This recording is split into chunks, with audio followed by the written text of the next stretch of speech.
amber, underground. Far underground.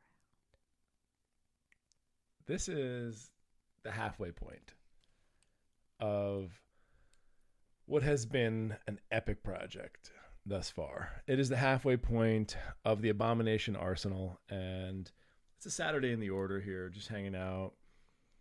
Already talked to Matt and Doug this morning about some stuff, upcoming artwork we're going to need, and some player captain issues that had come up that we were discussing regarding some builds for the characters and so forth. I got Theodora here right now. Good morning. Got Eric is going to come by later on. We're going to get some work done. And this is just really a typical Saturday in the order. We actually opened up, we had a pretty special morning. We opened up some kobolds, the life-size kobolds that you see, because we have a new campaign starting, a home campaign. So, Adam, every time you said you were going to order the kobolds, I kept thinking about Chevy kobolds for some reason. And one of my friends in high school had a Chevy Cobalt that was royal blue. Kobold. Kept, Kobold. I know Cobalt, but you were like, I'm gonna order a bunch of Cobalts, and I didn't realize what you were talking about at first. And I'm like, we're getting some cars. Kobolds are the classic. It's sort of like you're on one of two teams, right? You're on either Team Goblin or Team Kobold. Going back to 1974 here, I want to say kobolds really were in the 74 version. I know that my first monster manual for AD&D was the first time I saw a kobold, and it had those black and white illustrations in it, and I was like, this thing is so cool. And I was on Team Kobold from the very beginning. And so yes, I think, well, I mean, I can see where Chevy Cobalt would come in if that was the first time you ever heard I do like what you got better than my friend's car. Come on, these things are all, Fort Rannoch right now feels like foam.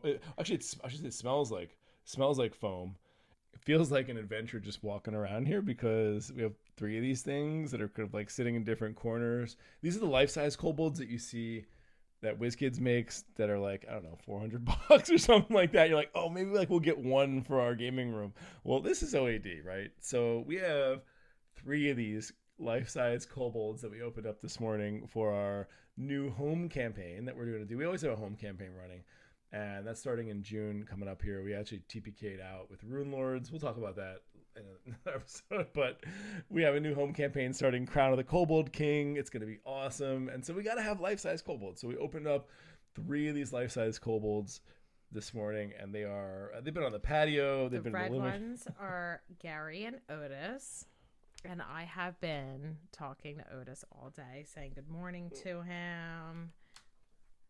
Yeah, and so that's a typical Saturday in the order, just opening up about $1,200 in kobolds and getting ready to play a campaign coming up in June here, while we are in the middle of a massive project for Paizo and a couple other companies that we have NDAs with.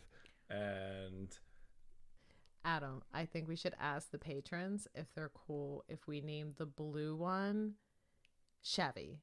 So we'll have Chevy, Gary, and Otis. I can't do a Chevy Kobold. I can't. His name cannot be Chevy. First of all, the Wyvern, which is the main method of OAD transport, takes us to conventions. We pick up members that fly into the Philly airport. You can see the video on YouTube. We race to the Philly airport to get Rob.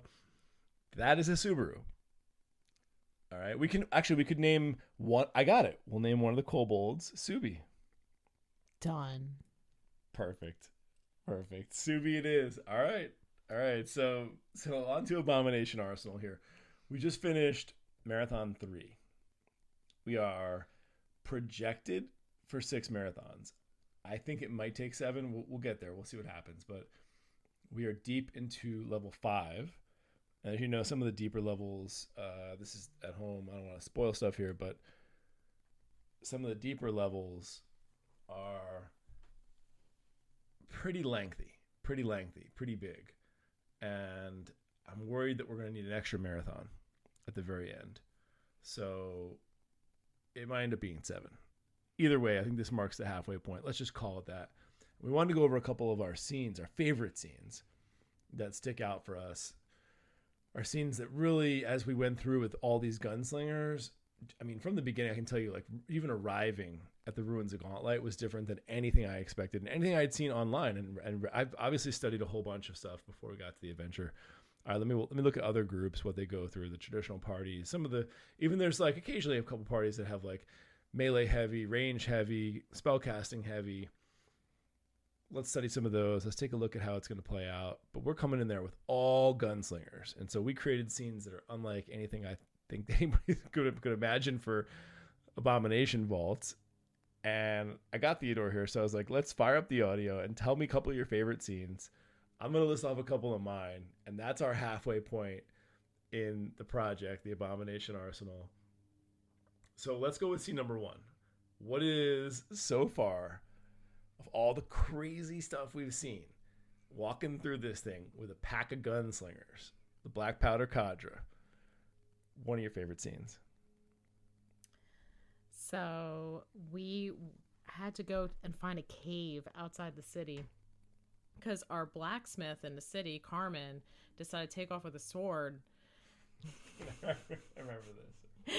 And we needed it so we can get to a deeper level in the dungeon. So we go in this cave and we fight off these ghosts, and we get a little further, and there's this little abandoned campsite, and out comes Carmen throwing a hammer at us. I don't know why he has all these tools, but he's just throwing hammers at us, and we're shooting at him. We're just like, we just need this thing. And he comes running out, and remember, I'm Tess, right? He comes running out and just starts hacking away at me, right? I teed off. He just went nuts, just really jacked up my leg, all that, right? Wait, did I drop you to dying? I think so. It was like second I think hit or so. first hit. It was I like, critted you. It was one of the worst amount of damage that I had taken so fast from anyone the entire game. And this guy just comes running out after he went through all his hammers, and he's just hacking into my leg. It was so bad. So anyway, after that, we calm him down, and he's talking about how he's supposed to be the rightful mayor of the town. Now, keep in mind, Tess is real tight with the mayor. She's got a good relationship with him. She's making this whole map of the vaults for the mayor. She keeps going back. She's like, I need more money, and I drew you a picture, all this stuff, right? And she's real tight with the mayor, better than anyone else. And Carmen's over here saying, I'm going to kick this man aside. I'm going to be the new mayor. And Tess, since we know that she doesn't have a very healthy outlook on relationships, and she's looking at Carmen after. Now, keep in mind, Carmen just jacked her up. She's like, this is what a real man is. A real man crits. Real man. Oh yeah, look at this big strong man. Yes. So the whole time, now we take Carmen back to the vaults with us because he's not giving up his little item. It's not a little item, it almost killed me. So we can get deeper in. He wants to take it with him and just peace out. The whole time Tess is hitting on him. I want you to be the mayor. I'm going to be your wife. I'll be the woman behind you the whole time. And Carmen's just looking at this girl like she's crazy. But he's like, all right, I like crazy chicks. So he's like, all right, well, when you're done down here, come find me. And Tess is so giddy.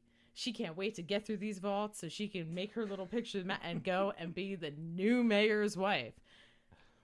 That's one of my favorite scenes. Yeah, it was good. It was good. I think the funny part about that was too, like, he starts out with these hammers, right? And he's like gonna throw them, and I mean, Carmen's capable. All right, anybody who plays this adventure knows that this is supposed to be like a very capable, encounter essentially for the antagonist. And he's got these hammers he's supposed to throw. And I love when you take a party full of gunslingers into a campaign. Unbalanced parties are awesome. They write great stories because he's throwing these hammers right from like behind some rocks, and there was like a couple of like large mushrooms or something like in the cavern, and a whole party of, I think there was like 6 of us or 5 of us, and I had buffed him up a little bit, but like he still doesn't matter.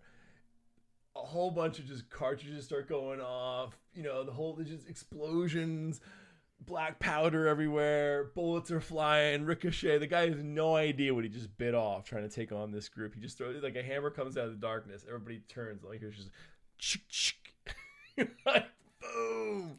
Yeah, that was awesome. That was definitely good. And he came running out. I sliced you good with the sword, cooperative blade, and he had a good showing. He did. He really had a good showing. You did. You tried to kill me in that cave.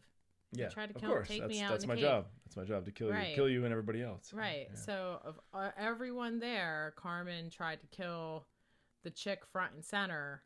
So obviously he's good husband material for Tess.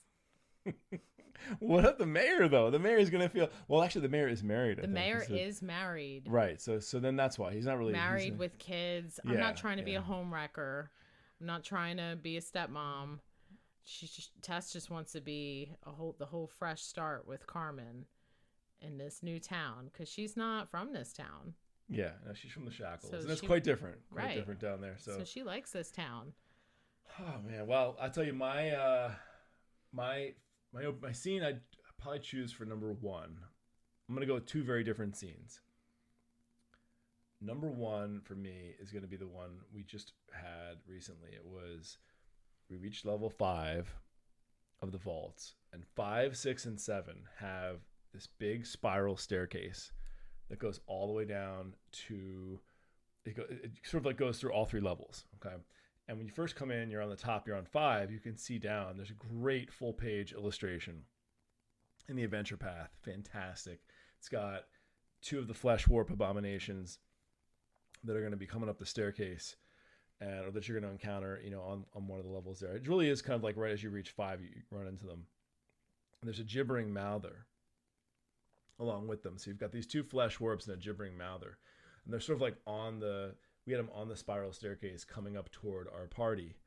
And it was a scene where we just had so many gunslingers all on this balcony leaning over and just firing off rounds, reloading, chambering new rounds, just shot after shot after shot, pouring lead over this balcony into these abominations as they came up the spiral staircase at us. And it was just an awesome scene. And it reminded me so much of, we all have different GMing styles out there. And I love to play at conventions because you get a chance to see all these different styles. And I like to take little pieces of each person's style. And sometimes some are just not my thing. I can't adapt it or can't, take a little piece and drop it in and employ it. But in the case of something that's action related, a lot of players have described the game we have here as sort of like being in a John Woo movie. This was definitely a John Woo scene where we had the black powder cadre on this balcony, just like, slow motion, right? Like black powder cartridges are just like falling into the darkness over the balcony edge, and the abomination just taking hit after hit. And all you just see are the muzzle flashes going off above it, because it's dark and the whole thing. It was really cool. It was a whole bunch of just gunfire. It was so cool because we got to revisit the top level of the dungeon, where we were on the rooftops shooting down at all of the enemies and these weird beasts, and we got to revisit that same kind of scene when we were at the top of the staircase just shooting down at the flesh-eating blobs. And true it was a lot like level 1. We just simply shot fish in a barrel, I guess you could say. We stood on top of like the rooftops that were opened up. Either they were already open to begin with, or we pried them open with a crowbar and then just started pouring lead in there, and everything was just scattering. And we just that was level 1 for us, was just a bunch of shooting mitflits from above. It was a good fight, though. I know Germs, he kept shooting at Joe's character quite a bit because he got very confused. Yes, true. Well, Eric is Germs. His last name is Germer. So if you hear us drop a Germs here and then, that's what we call him at the table. But yeah, Eric, as we know, is the best PvP player and couldn't wait to shoot Joe in the back in this case multiple times. When he got confused, and we had Joe here from Glass Cannon, and we introduced Joe to OAD a little bit, the hard way, kind of the way we like to roll, right? A couple shots in the back, welcome to the table, and I think Joe was at 1 hit point most of the time in that battle. I think he was down to 1 just in surviving. I remember shots were banging off the railing, and he was just kind of like hiding, and a bunch of us were confused. So it turned For into some this reason, crazy. we kept shooting Joe. Yes, but everybody we were confused. But it was like I was rolling randomly, and then it just kept coming up with Joe. Yeah, so Joe's character, the Beast Gunner, and people were just turning unloading shots on him, and it was just one of those awesome gunfights that we've had in this adventure path, and that was my favorite one. So as far as a gunfight goes, and top scenes I can think of that were action scenes, I really like that one. Sort of like John Woo style, So what's your number 2? So we all probably have read Rob's article in No Direction when he asked me about Tess, right? So Yes, we know how Tess's character is. She isn't the most diplomatic of the group. So at the very beginning of all of this, we first time we went into the Rowdy Rockfish, Tess goes up to the owner of the Rowdy Rockfish, who's very upset, and yes, Brelda, right? Wasn't Brelda, yes, and she's very upset that her son has been missing. He went for a walk one day and he never came back, and Tess is trying to connect with Brelda, and she's just dumb. Tess tells Brelda, "I know what you're feeling. I too have lost a son." We're all looking at you like, I hope you have I don't remember you being like the diplomatist of the group. Tess here. doesn't have any kids. And everyone saw right through that. So Brelda was obviously incredibly offended and kicked us all out of the bar. And that was the last time we were able to go into the Rowdy Rockfish, right? So then... Well, it was a deception roll. You had to make your deception... Well, she's just not deceptive, diplomatic, nothing. She can't talk to anybody. It was like, well, this is pretty big. Everyone's like, hope you know what you're doing. Keep in mind the first bar we go into when she was covered in blood and all kinds of nasty stuff, when we were dragging our characters back, Tess was hitting on someone who obviously, is a little bit higher up than whatever ground level Tess lives at. She's hitting on him covered in stuff, and he just looks at her like she's crazy. Yeah, one of the rogues in Crook's Nook. Yeah, we went into Crook's Nook, and you started hitting on this guy, and I'm like, you do know that you're covered in filth. She's just an absolute blood mess. And gore from our last 4 or 5 battles in the Abomination Vault. Your hair is all matted down on one side, a bunch of blood and who knows what's all over the side of your face. She wanted a room. She just wanted to sleep somewhere without all these other guys, but that didn't work. But anyway, so she completely insults Brelda, who's mourning the loss of her son. We all get kicked out of the Rowdy Rockfish. Anyway, fast forward to the last marathon. We're down in the vaults, and we find this random key, and we bust into this room, and there is some Lazda. Yes. And this is Brelda's son that we come to find out, right? And he's chained to this table, and there's the blue gauntlet light that's flickering on him, and every time it flickers on him, it tortures him. It's just painful light, and he's screaming in pain, and he's just got all these sores and everything on him. And then when the light flickers off of him, it re-heals him, and then it comes back on, and he's just being tortured. So apparently he's just been tortured nonstop 24/7 on this table since he went missing months ago. So we have this whole fight. We fight a wisp when we come in, because I think Tess also had the good idea to shoot the light, because she's not the brightest bulb, right? So she shot the light. A wisp came out. We had to fight the wisp. So she finds this tapestry on the wall, and she said, "I'm going to make this right." So she takes the key. She puts a tapestry over her head, runs out, unlocks each extremity, and frees Lazda. And eventually, now that we freed Lazda, who is completely just emotionally distraught and will never be the same and needs extensive therapy till he dies, we free Lazda and bring him back to the Rowdy Rockfish. I make things right with Brelda. We are now always welcome back at the bar, which is always the end game. And we got we got a nice reward too.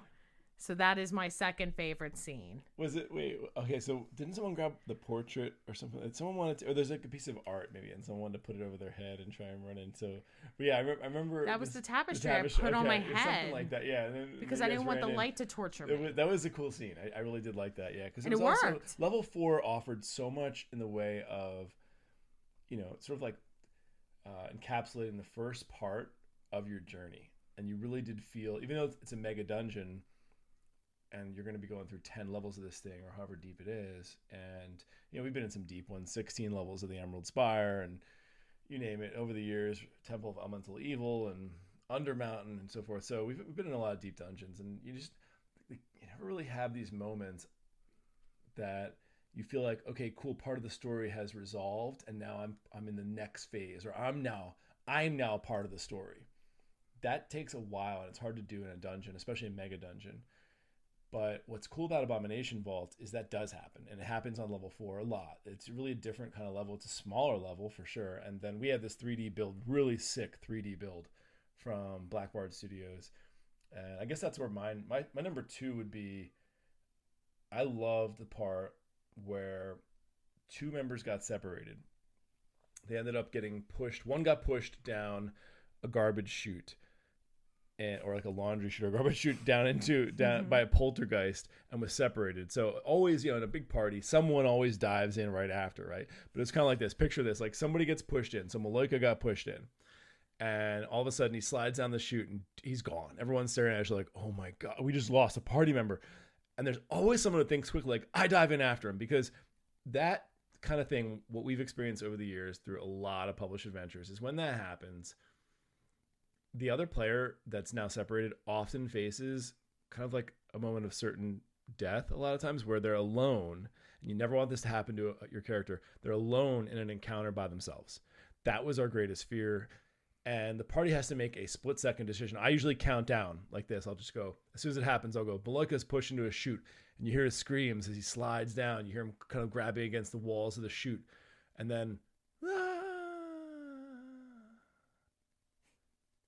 6, 5, 4. And when I start counting down, the party knows that what I'm counting down is a 6-second round. So when I start counting down, you have to shout out what you're doing. Otherwise, I'm going to run a whole round for Malika down there by himself. And if he's facing 2 wisps and, a couple other things, maybe who knows what's down there, actually. There was some crazy stuff on level 4. But if let's say he's in a battle down there, he's now gone 1 round by himself. And if I count down from 6 and no one does anything, I'm starting again. 6, 5, 4. And players start to get nervous. And a lot of times you'll have players do things that they probably wouldn't do if you didn't put them on the spot like that. But that's the whole point of a role-playing game, right? So Zorik dove immediately down, and I give him credit for this, like props for the bravery, dove down to support his friend into that chute, either becoming the second player to die down there by himself, or hoping to inspire the rest of the group to dive down after him. And Vly had to make a tough call as sort of the leader of the Black Powder Cadre. And I think even out of game, there was a little of like, he's player captain, Matt, and there was a little bit of like kind of vet experience here that people were looking to him. We're training a couple new players. We have some aspiring members. We have some members that are brand new. We're vetting a couple people. So this is an interesting project because we have a lot of different levels of experience in the room. And I think people were sort of looking to Matt, like, what's the call? And he was trying to be Vly, so he was role-playing it. But Vly wasn't going to do it. No way was he going to jeopardize the rest of the members of the cadre. He was willing to let Malika go. And that was it. And I'm sorry, man, but the goblin dies. If that's what happens, it happens. But I'm not putting 4 or 5 other members down this chute right now and possibly ending this campaign. We've actually had that happen. We can get to that in another episode for sure. But we've had a TPK at 14th level, a beautiful campaign we once loved, and it's painful memory with a very similar situation. And if you just make that call and send the whole party on that chute after him, and it really is death down there, you're going to regret it, and you're going to wish you had just cut him loose and been like, yo, I'm sorry about your character, man, but that's it. And at least the campaign continued. So in this case, Vly held the party back. Only Zorik followed. The 2 of them got separated. Normally, we've learned over the years, the best thing you can do if you're those front 2 that get separated is to sit right where you are. If there's no encounter in that room, chill, sit. And Sean playing Malika is a vet and has, I don't know, probably 2 or 3 dozen published adventures under him and knows this. But he wanted to roleplay, and that's a big part. We get this question a lot, like, do you roleplay? A ton. And then in this case, yes, he was playing a very curious goblin.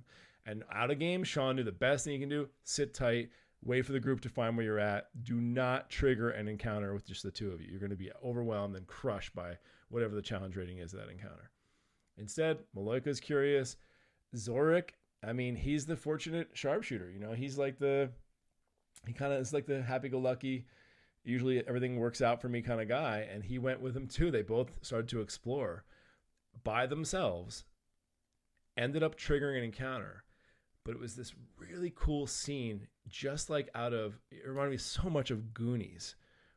Goonies, the old film from when we were kids. And that scene where they first see the pirate ship. They came around the corner and discovered what we've been searching for levels. And it was just the two of them. And I think that made it a lot more special because I had separated the group. So half the party was out on the patio. Well, 3/4 of the group was out on the patio. They were outside. And we had just Sean and Doug in here playing Malika and Zorik when they encountered Otari. And they came upon Otari for the first time and discovered where his final resting place was and met his ghost and had a great epic battle that really should have probably killed them. But to their credit, they delivered 4 hits out of 4 on their first shots. It was awesome. The first couple rounds were fantastic for them. They ended up winning the battle. They had help from Otari, who rolled well, but wasn't going to be able to pull it all off by himself. No way. I mean, they really needed to land their shots, and they did. Managed to win this thing, met Otari, learned all these secrets, had this whole conversation, became friends with them. And by the time the party discovered them, it was like, oh yeah, guys, so here's the whole story of the adventure path. Like, you know, here's everything that's going on. It was like, oh yeah, did you manage to write this down? No, I think he said, wait, what was the name of that? You know, and the major note takers in this group were just about like having a fit over the lack of information that was I think I was watching Carrie have a seizure when Sean and Doug were like, because Sean and Doug of all people were the ones down there with getting all this information. It's like, oh my God. And Carrie writes everything down. She's so good that way. And there was just so much stuff just lost because Carrie wasn't with them. It was a great scene. It really was. And I mean, they just had a really cool moment to the two of them. And I actually chose to capture this on our upcoming report for Paizo. You'll see a picture of this. It's one of my favorite pictures over the years. We really were determined to take a picture of the moment that they discovered Otari's body. And that's such a great shot. It came out really well. Thanks. It really came out well. Eric and I put a lot of time into that, and it was fun because we wanted to make it, you know, that Goonies feel, that it was more about the feeling rather than the fight, essentially. So we chose the moment that they first see his body rather than the actual battle versus the flicker wisps and stuff that were in the room. And we used some cool lighting, and then on top of that, we ended up having to do the one thing I didn't want to do, which was, it pains me to say it, we actually took a knife to Morgan's 3D build and had to chop off a piece of it in order to get the lens in there to get that shot. And so photographing miniatures for Paizo reports has a lot that goes into it, including destroying absolutely incredible and unique works by terrain artists that send us stuff. Sorry, Morgan. You and Eric really captured how good Morgan's build was and how great that scene was by doing that. You know, in the picture, you're not seeing that you took a knife to his build. You're seeing what Morgan was trying to create. And that's what you were able to do in this picture. It was a great shot. Well, I hope people like it. So I think they will. Like so look forward to that coming up in the Paizo blog. And yeah, this should really be a fun. I have more stories to tell. We'll get some more as we go. But this is 4 scenes, 4 really great scenes from the Abomination Arsenal so far as we approach our halfway point. And I'm hoping that we have a lot more to offer as time goes on. I'm excited. I can't believe we're alive. You guys are doing this. A party of gunslingers is delving the vaults. You're not doing anything in the conventional way, that's for sure. No, and that's that part. Oh yeah, we have a lot to say there, but we'll get to that in some of our Arsenal sections of the blog. So, in the meantime, looking forward to Marathon 4 coming up here in July, and hopefully we hang in there. No TPK. Bye, guys.